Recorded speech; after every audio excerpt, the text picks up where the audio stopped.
Ne vous servez pas de la consultation pour demander à Dieu autre chose que la guidance. Cette consultation n'est pas un art divinatoire. Pour clarifier ce point qui est très important, je vous demande toute votre attention pour ce qui va suivre. Consulter Dieu dans une affaire vous sera utile car c'est lui qui sait ce qui est bon pour vous ou pas. C'est lui qui sait par où vous devez passer pour résoudre un problème ou pour définir votre attitude quand vous êtes dans un problème. Vous pouvez être inspiré pour poser les bonnes questions, mais en général la responsabilité de poser la bonne question vous revient.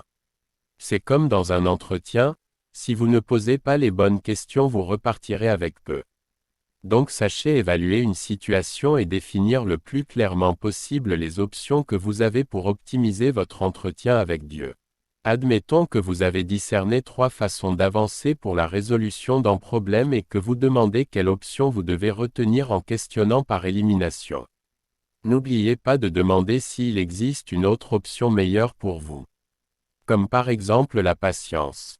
En effet, vous pourriez vous retrouver avec 3 réponses négatives et penser que vous ne pouvez rien faire. Donc soyez vigilant et perspicace sans que vous deveniez impoli par votre souci du détail.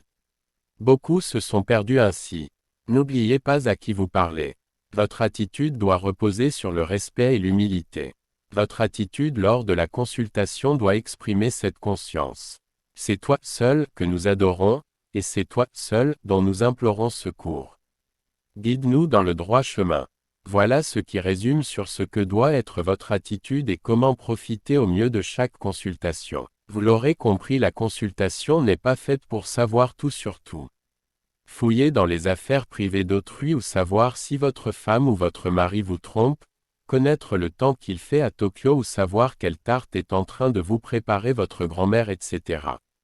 Vous aurez des réponses mais elles ne seront pas fiables à 100% du fait de la nature de vos questions car les entretiens ne vous sont accordés pour cela.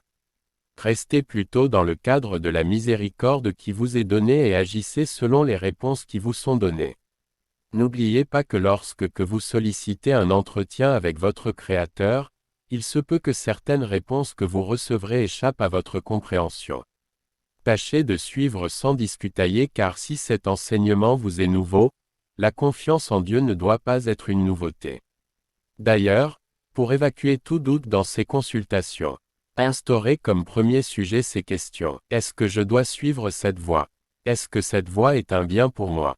Est-ce que cette voie est une voie de vérité provenant du Créateur des cieux et de la terre? Une fois le sujet débattu, accrochez-vous dans cette démarche avec foi et persévérance. Que Dieu nous pardonne tout en nous guidant ici-bas comme dans l'au-delà. Amin.